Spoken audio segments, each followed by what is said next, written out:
السلام علیکم ورحمۃ اللہ وبرکاتہ۔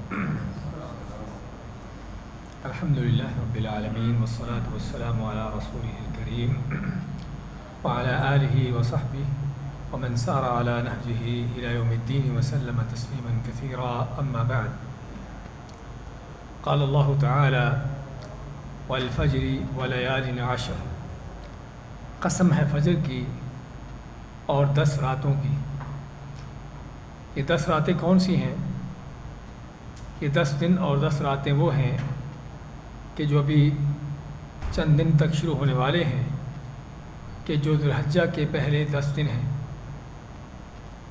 ان 10 دنوں کے حوالے سے نبی کریم صلی اللہ علیہ وسلم کا فرمان ہے، جس طرح کہ صحیح بخاری کی حدیث ہے، آپ فرماتے ہیں ما من ایام العمل الصالح فیہا احب الی اللہ من هذه العشر ومن هذه الایام۔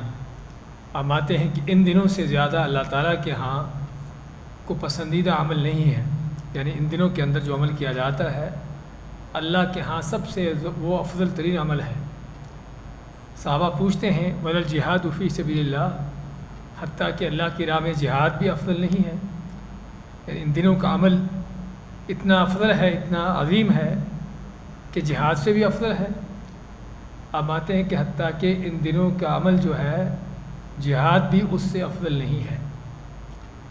الا رجل خرج بنفسه وماله فلم يرجع من ذلك بشيء، سوائے ایسے شخص کے جو اپنی جان مال دونوں لے کر نکلا ہو میدان کی طرف، اس کا مال بھی خرچ ہو گیا، جان بھی قربان ہو گئی، ہاں یہ ہے جو افضل ہو سکتا ہو۔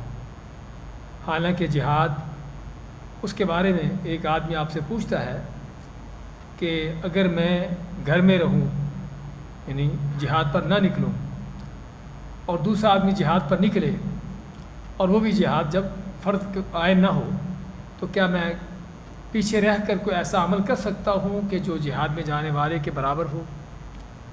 آپ مانتے ہیں کہ میرے ہاں کوئی ایسا عمل نہیں ہے کہ جو تم میدان سے پیچھے رہ کر، گھر میں رہ کر، اپنے شہر میں رہ کر ایسا عمل کرو کہ جو جہاد کے برابر ہو۔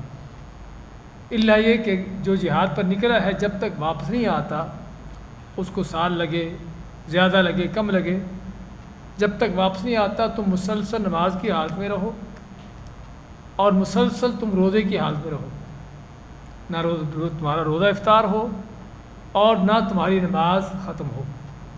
آدمی کہتا ہے کہ یہ کون کر سکتا ہے کہ مہینوں سال تک آدمی مسلسل نماز ہی پڑھتا جائے، روزے کی حالت میں رہے؟ آپ مانتے ہیں کہ اگر ایسا نہیں ہو سکتا تو پھر کوئی ایسا عمل بھی نہیں کہ جو جہاد کے برابر ہو۔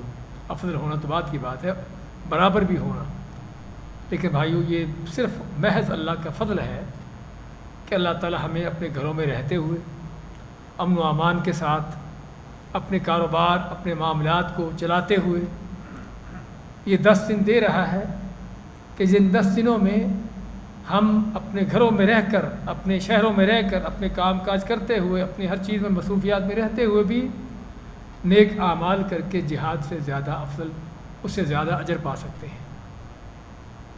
اب یہ دیکھیے کس قدر فضیلت ہے اس کی اور کس قدر عظمت ہے ان دنوں کی، لیکن ہمارے ہاں ان دنوں کے بارے میں کیا لاپرواہی کا انداز ہے۔ رمضان آتا ہے تو رمضان میں پھر بھی ایک ماحول کے اندر کوئی تبدیلی نظر آتی ہے، سحری ہے، افطاری ہے، دن کے ٹائم روزہ ہے، شام رات کو تراویح ہے، ایک ماحول کے اندر تبدیلی آتی ہے، مسجدیں آباد ہوتی ہیں، لیکن ان 10 دنوں کے اندر آپ دیکھیے کوئی پتہ ہی نہیں اکثر لوگوں کو یہ 10 دنوں کی فضیلت کیا ہے، اور واقعی حقیقت میں پتہ ہی نہیں۔ یہ نہیں کہ صرف لاپرواہی ہے، یہ نہیں کہ صرف یعنی کہ بے رخی ہے، بلکہ پتہ ہی نہیں ہے، علم ہی نہیں ہے کہ 10 دن کیا ہیں اور ان 10 دنوں میں ہمیں کیا کرنا ہے۔ کچھ سال پہلے ایک مجلس میں ان 10 دنوں کے بارے میں بات چیت ہوئی کہ ان کی کیا فضیلت ہے، تو اس میں بھی آپ جیسے ماشاءاللہ ساتھی بیٹھے تھے، کوئی نوجوان، کوئی بڑی عمر کے 50-60 سال کی عمر کے لوگ بھی تھے، تو کہنے لگے کہ ہم پہلی بار سن رہے ہیں کہ ذو الحجہ کے 10 دن کی یہ فضیلت ہے۔ وہ پیدائشی مسلمان ہے، کوئی نو مسلم نہیں تھے۔ پیدائشی مسلمان ہونے کا معنی کہ جو 50 سال کا آدمی ہے کم از کم 40 سال سے ہوش و حواس میں خطبے درس سن رہا ہے، لیکن ہمارے ملکوں میں آخر اس طرح کی چیزیں کیوں بیان نہیں کی جاتی؟ یہ بھی ہمارے لیے ایک بہت بڑا لمحہ فکر ہے کہ ہمارے ہاں کیا دین لوگوں کو سکھایا جاتا ہے، کیا لوگوں کو بتایا جاتا ہے۔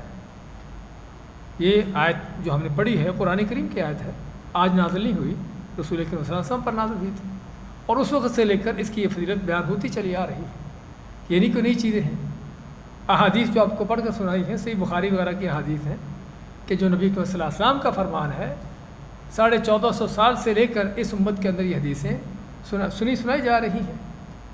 لیکن کیا وجہ ہے کہ ہمارے ملکوں میں، ہمارے ہاں یہ چیزیں نہیں بتائی جاتی؟ یہاں بھی ہمیں کچھ اپنا جائزہ لینے کی ضرورت ہے کہ ہمیں کیا دین سکھایا جاتا ہے۔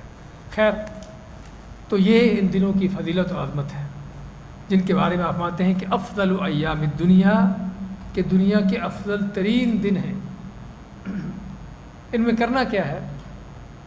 نبی کو صلی اللہ علیہ وسلم فرماتے ہیں فَأَكْثِرُوا فِيهِنَّ مِنَ التَّهْلِيلِ وَالتَّكْبِيرِ وَالتَّحْمِيدِ، کہ اس میں زیادہ سے زیادہ لا الہ الا اللہ، الحمدللہ اور تکبیر کہو۔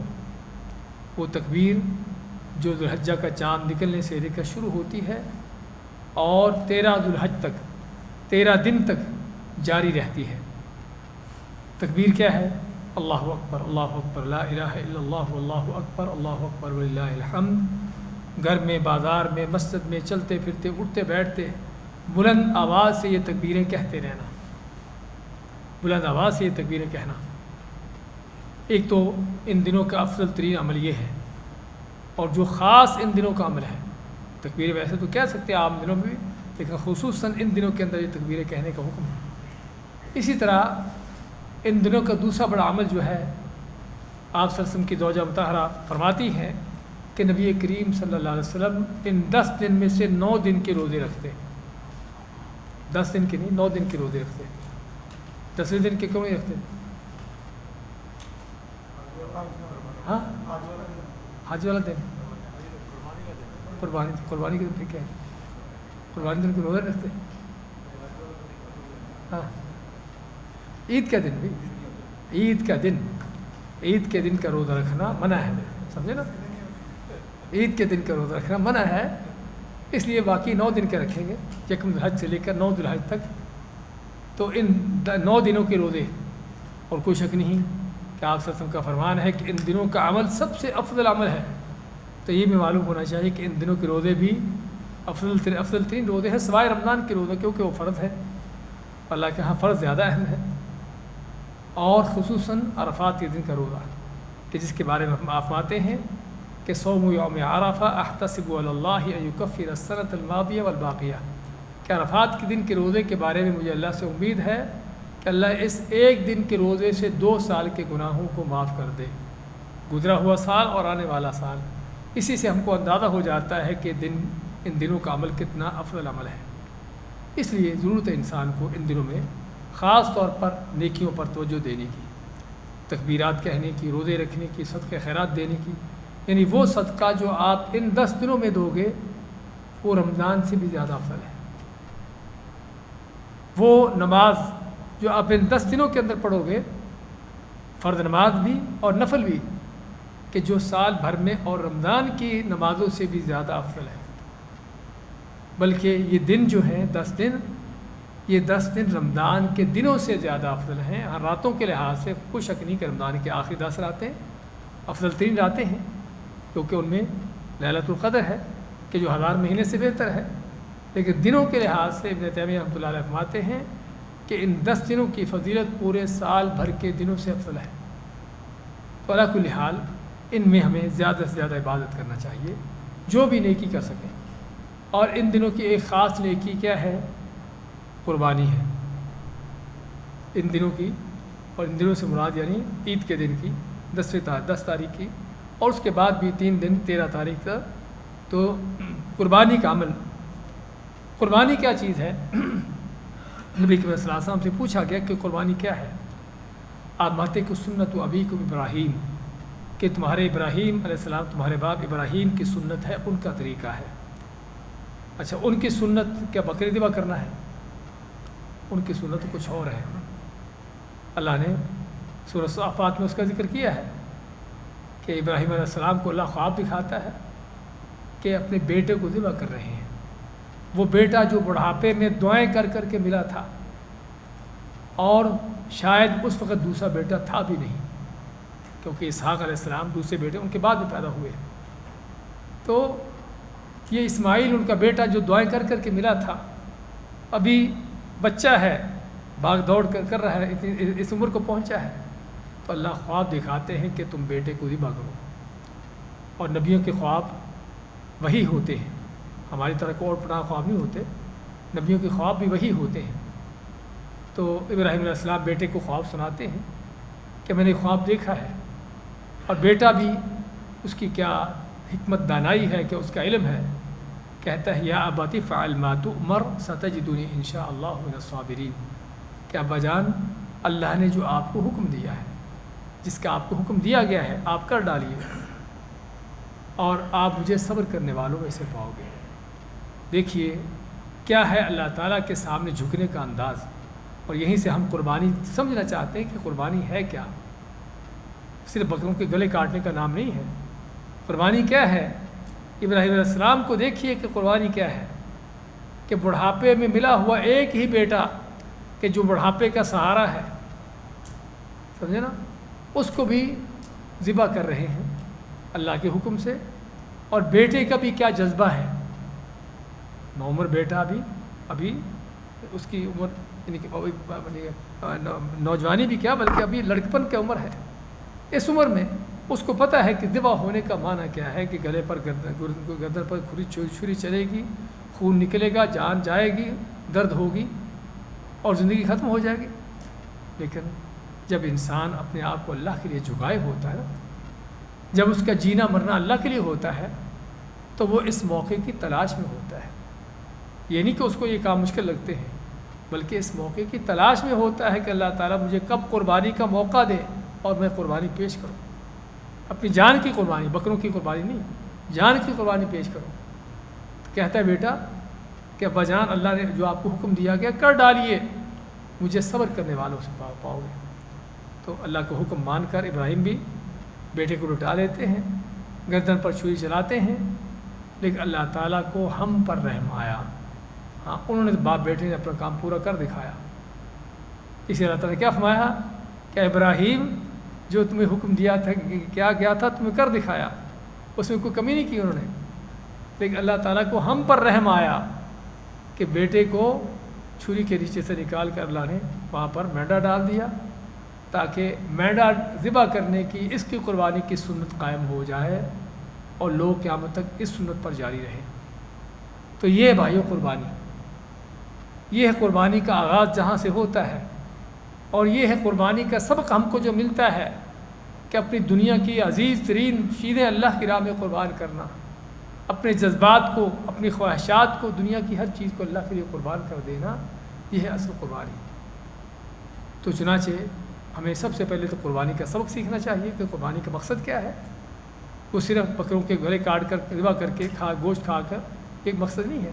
اللہ تعالیٰ کیا فرماتا ہے، لَن يَنَالَ اللَّهَ لُحُومُهَا وَلَا دِمَاؤُهَا وَلَكِنْ يَنَالُهُ التَّقْوَىٰ مِنكُمْ، کہ اللہ تعالیٰ کو تمہارے جانوروں کے نہ خون چاہیے نہ گوشت چاہیے۔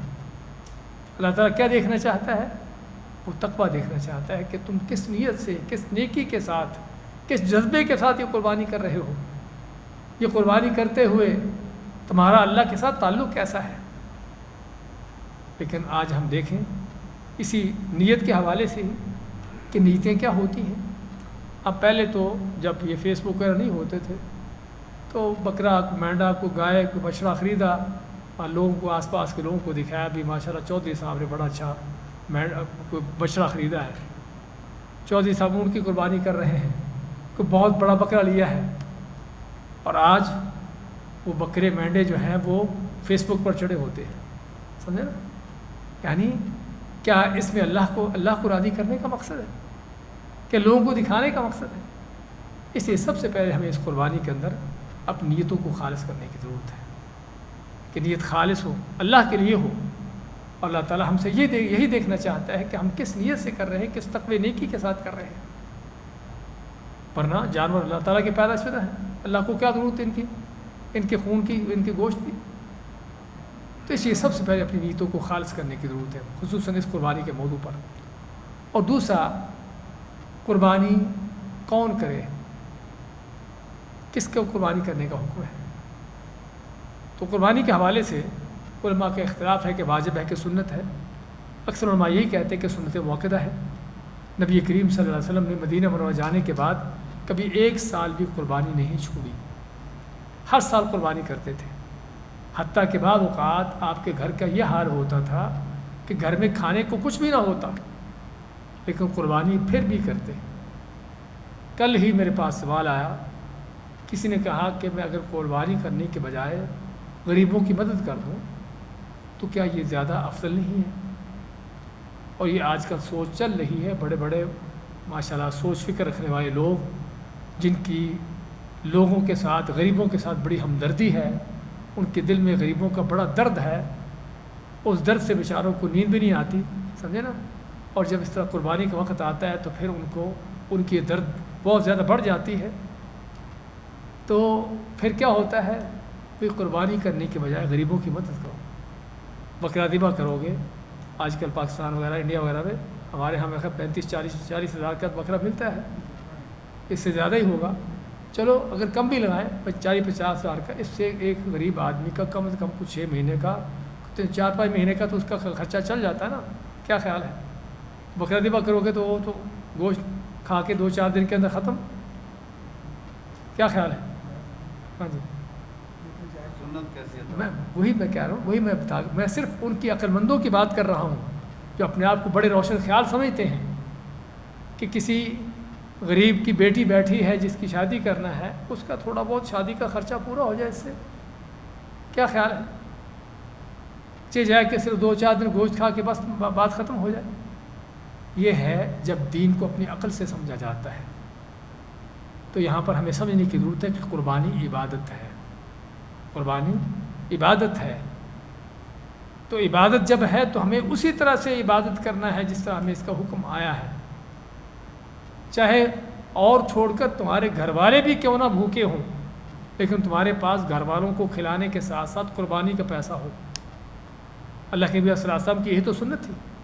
اب بتایا کہ آپ کے گھر میں بعض اوقات 2-2 مہینے تک چولہا نہیں جلتا تھا، سوائے پانی کھجور کے اور کچھ کھانے کو نہیں ہوتا تھا، پھر بھی آپ قربانی کرتے. اور ایک جانور نہیں، 2 جانوروں کی قربانی کرتے. ایک اپنے گھر والوں کی طرف سے اور دوسرا امت کے ان لوگوں کی طرف سے کہ جو قربانی کے جانور نہ پاتے ہوں. تو اس سے معلوم کیا ہوا کہ یہ عبادت ہے بھائیو. یہ کوئی صرف یہ نہیں کہ گوشت کھانے کا کام ہے. اور جو اس طرح کی باتیں کرتے ہیں ان بیچاروں کو سمجھے نہیں آج تک کہ قربانی ہے کیا. قربانی کو سمجھے ہی نہیں، حج کو سمجھے ہی نہیں کہ حج کرنے میں اتنا خرچہ ہوتا ہے، وہی غریبوں کی مدد کر دو. دین کو پتہ ہی نہیں کہ دین ہوتا کیا ہے.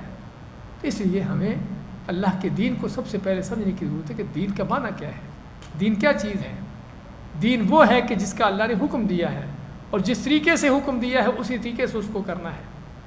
چاہے پیسہ تھوڑا خرچ ہو، زیادہ خرچ ہو، لوگ غریب ہوں امیر ہوں، اس چیز کو دیکھے بغیر.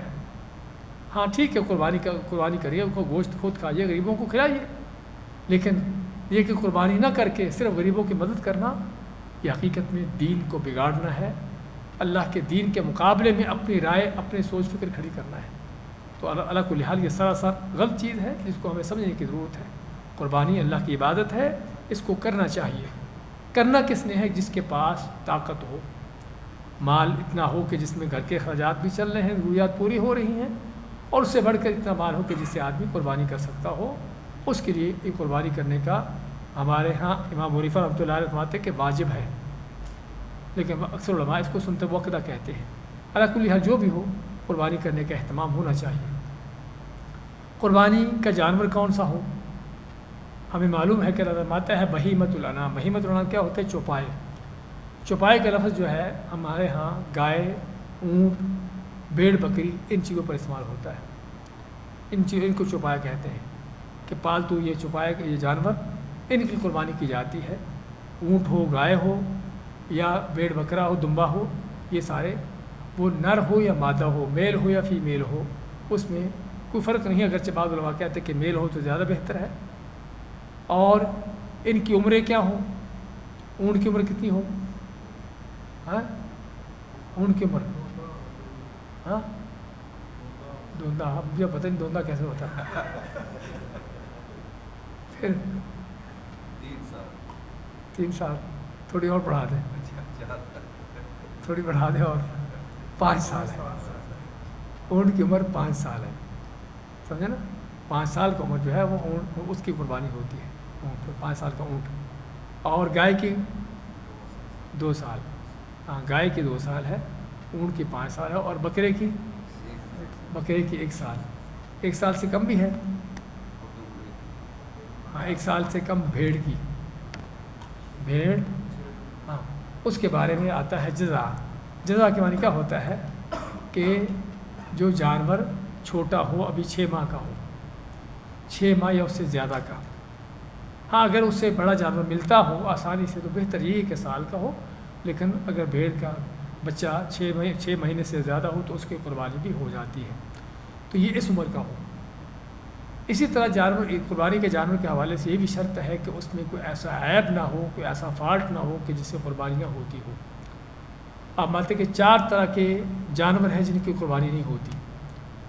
ایک وہ کہ جو کانا ہو، ایک اس کی آنکھ خراب ہے، ایک آنکھ جس کی خراب ہو، اور دونوں خراب ہے تو پھر تو بالکل گیا، اور دوسرا لنگڑا، اس کے لنگڑا ہو جس کو صحیح طور پر چل نہ سکتا ہو، اور تیسرا بیمار ہو، اور چوتھا کہ جو اتنا کمزور لاغر ہو کہ اس کی ہڈیوں میں مخ ہی نہ ہو، کمزور لاغر جس میں ہڈیوں میں مخ نہ ہو۔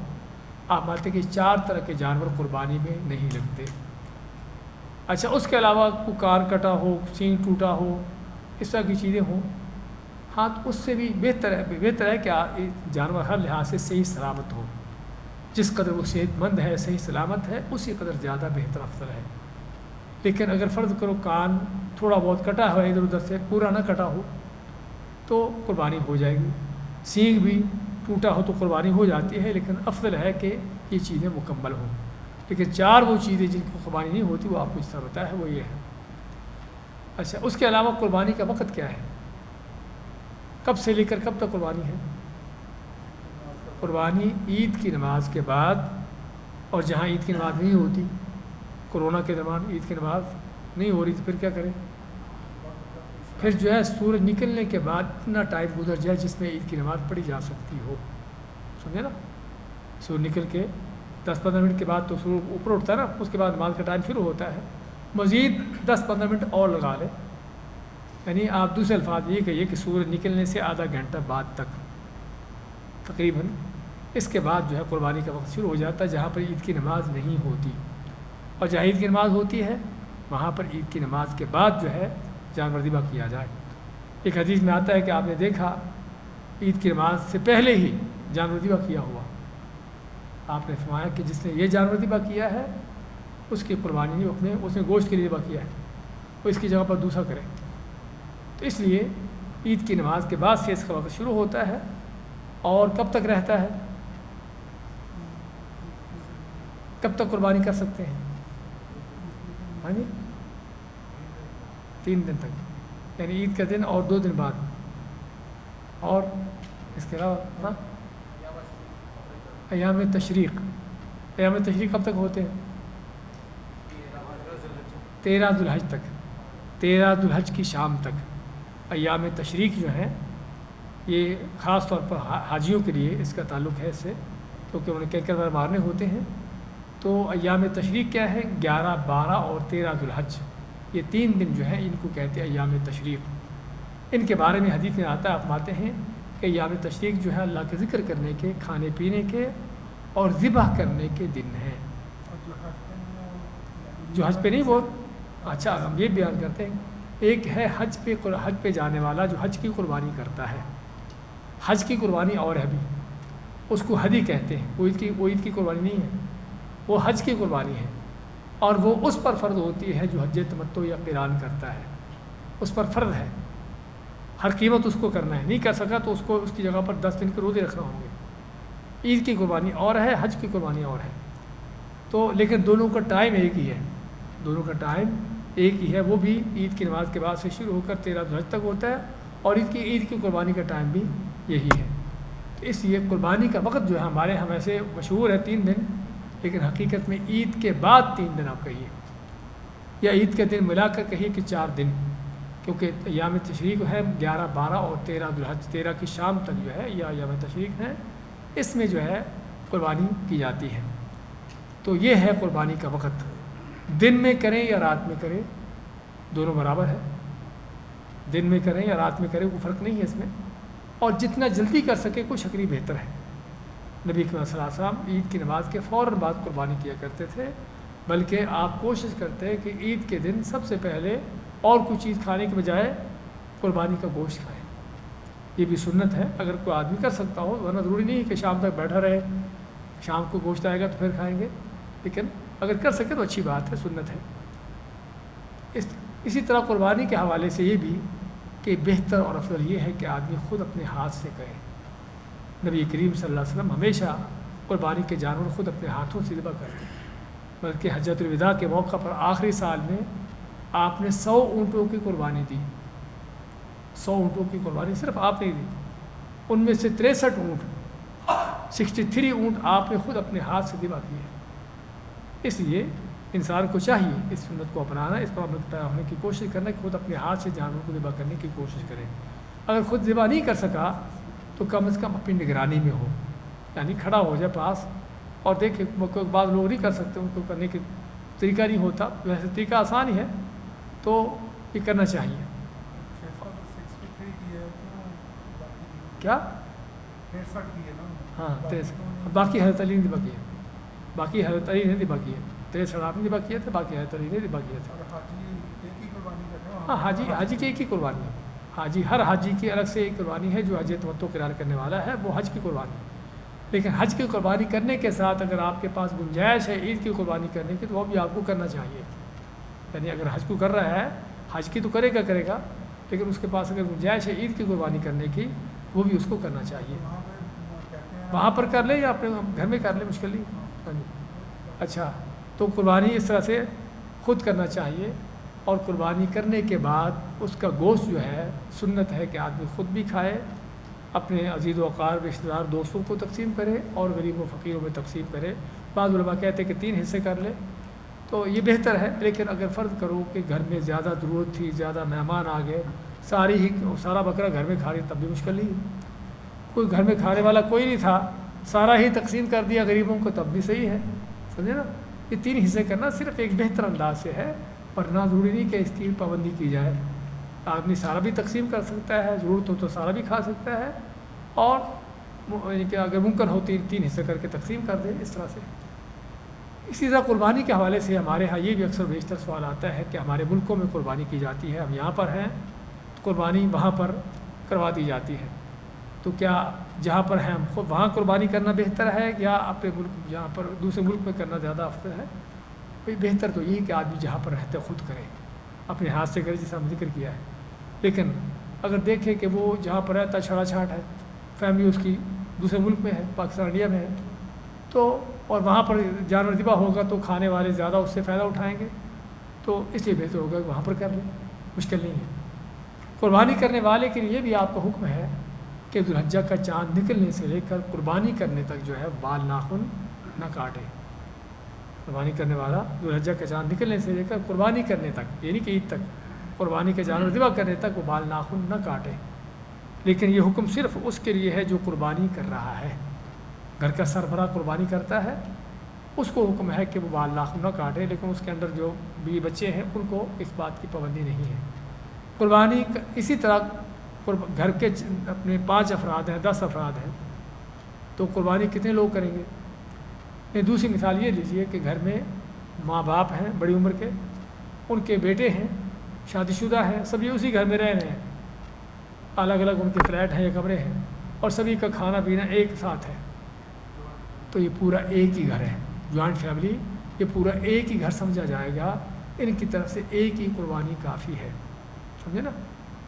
تو وہ یوں فرماتے ہیں کہ ہم نبی صلی اللہ علیہ وسلم کے زمانے میں ایک گھر کی طرف سے ایک قربانی کرتے تھے، اور ایک گھر ہونے کا معنی کہ جن لوگوں کا کھانا پینا ایک ساتھ ہو، جوائنٹ فیملی کے انداز سے، لیکن بعض اوقات ہوتے تو ایک گھر میں ہیں لیکن ان کے کھانے پینے کا سلسلہ سسٹم سارا الگ الگ ہے، سمجھے نا، ماں باپ کا الگ ہے، بیٹے کا الگ ہے، دوسرے بھائی کا الگ ہے، تو اگرچہ رہتے اسی ایک گھر کے اندر ہیں تو پھر وہ ہر کوئی الگ سمجھا جائے گا، پھر ہر کوئی الگ سمجھا جائے گا، اور ان میں سے جو بھی استطاعت رکھتا ہو اسے قربانی کرنا ہوگی، باپ اپنی جگہ پر کرے گا، بیٹا اپنی جگہ پر کرے گا، تو یہ اس وقت ہے جب الگ الگ ان کے گھر ہوں، ان کے کھانا پینا الگ الگ ہو، اگر ایک ساتھ ہے تو پورے گھر والوں کی طرف سے ایک ہی قربانی کرنا کافی ہے۔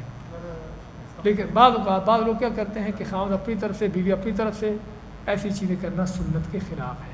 نبی کریم صلی اللہ علیہ وسلم 2 جانور ذبح کرتے تھے، ایک جانور اپنے اور اپنے گھر والوں کی طرف سے، سبھی کی طرف سے، آپ کی 9 بیویاں تھیں، کبھی ہمیں نہیں ملتا کہ آپ کی ہر بیوی نے الگ الگ قربانی کی ہو، سمجھے نا، پورے گھر والوں کی طرف سے ایک ہی جانور ذبح ہوتا تھا۔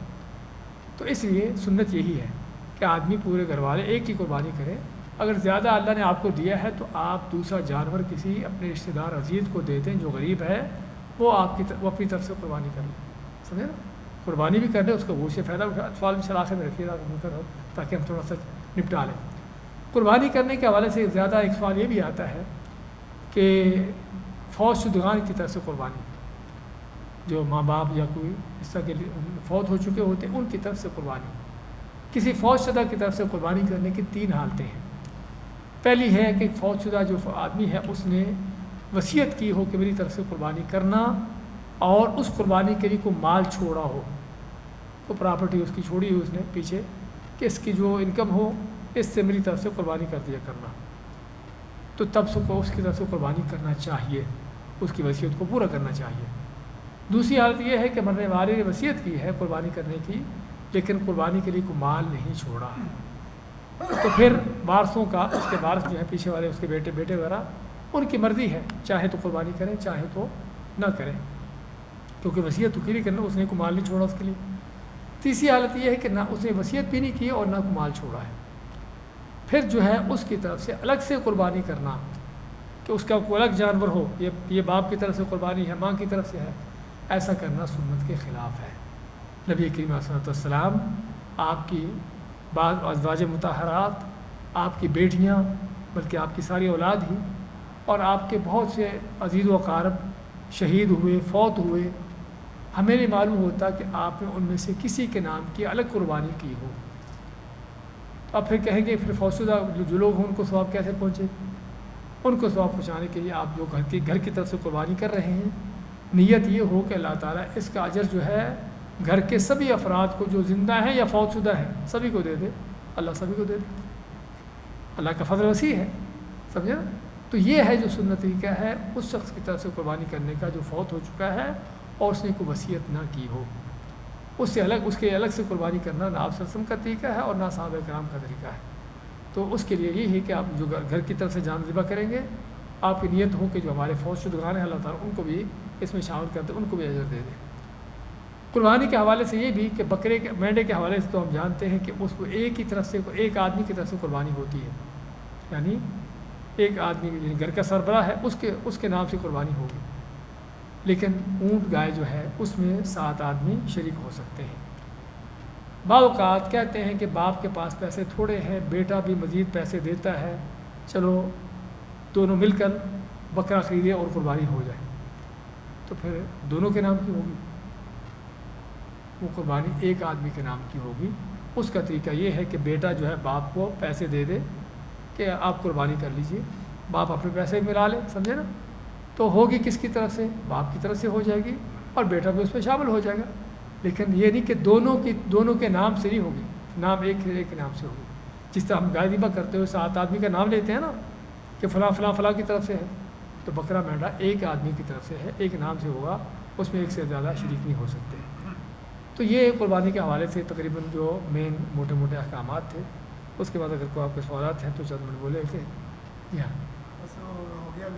ہو گیا نا، اسی میں کہا تھا کہ تھوڑا سا ٹھہر جائے تاکہ شاید کلیئر ہو جائے۔ آگے سارے ماشاء اللہ،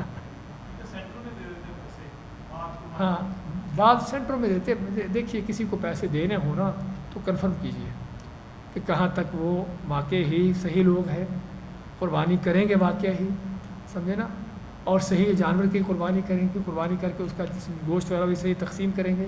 یہ ساری چیزیں ذرا دیکھنے والی ہوتی ہیں. ان کو اچھی طرح آدمی چیک کر لے واقعی کوئی صحیح لوگ ہوں اور صحیح طریقے سے قربانی کرنے والے ہوں. یہ نہ ہو کہ وہ چند سال پہلے میرے پاس ایک واقعہ آیا، حاجی تھے، ان کے ساتھ کوئی تھا ان کا لیڈر، اس نے پیسے اکٹھے کیے حاجیوں سے قربانی کے اور قربانی نہ کی، کھا گئے پیسے. اچھا جب پیسے کھا گیا تو لوگوں کو پتہ چلا تو انہوں نے خوب اس کی پٹائی کی کہ قربانی اس نے نہیں کی. جب انڈیا پہنچے وہاں پر کسی مولوی نے فتویٰ دیا تمہارا تو حج ہی نہیں ہوا، تم نے قربانی نہیں کی نا، تمہارا حج ہی نہیں ہوا. پھر سے پکڑ کر اس کی پٹائی کی دوبارہ. اس لیے میرے کہنے کا مقصد ہے کہ پہلے جس کو دینے ہیں پیسے، اس لیے بہتر تو یہ کہ آدمی خود اپنے ہاتھ سے کرے، اس سے افضل کوئی چیز نہیں، اور یہی سنت طریقہ ہے. لیکن کسی کو دینے ہیں، کسی کمیٹی کو، جمعیہ کو دینے ہیں تو کنفرم یعنی کہ معلوم ہو کہ واقعی صحیح لوگ ہیں اور واقعی قربانی کرتے ہیں اور صحیح جانور کی کرتے ہیں تو مشکل نہیں کر سکتے ایسا بھی. کچھ لوگ شیخ صاحب مارکیٹ میں بکرے کے پیسے دے دیتے بولتے ہم لوگ خود آپ کے گوشت لے لیں گے. بھائی مارکیٹوں کا معاملہ اور بھی زیادہ خطرناک ہے، سمجھے نا. یہاں کی جو بعض یعنی کہ فاؤنڈیشنیں ہیں، کمیٹیاں ہیں، ان کا معاملہ پھر بھی بہتر ہوتا ہے. جس طرح کہ جمع تربیہ ہے، اس طرح کی بعض کمیٹیاں، ان کے یہاں باقاعدہ ان کا سیٹ اپ ہوتا ہے، باقاعدہ ان کا ایک سسٹم ہوتا ہے، نگرانی ہوتی ہے باقاعدہ وہاں پر. لیکن جہاں تک مارکیٹوں کا معاملہ ہے وہ اور بھی زیادہ خطرناک ہے. اس لیے مقصد صرف گوشت کھانا نہیں ہے، مقصد قربانی کرنا ہے جو ایک عبادت ہے. اس عبادت کو خود کرنا چاہیے، اصل تو یہ ہے. لیکن خود نہیں کر سکتے تو کم از کم ایسے لوگوں کے ذریعے کروائے کہ جہاں پر آپ کو پورا یقین ہو صحیح لوگ ہوں. بارک اللہ فیکم، جزاکم اللہ خیر. اللہ تعالیٰ ہمیں نیک اعمال کی توفیق دے اور ان اعمال کو سنت کے مطابق کرنے کی توفیق دے. بارک اللہ فیکم، جزاکم اللہ خیر.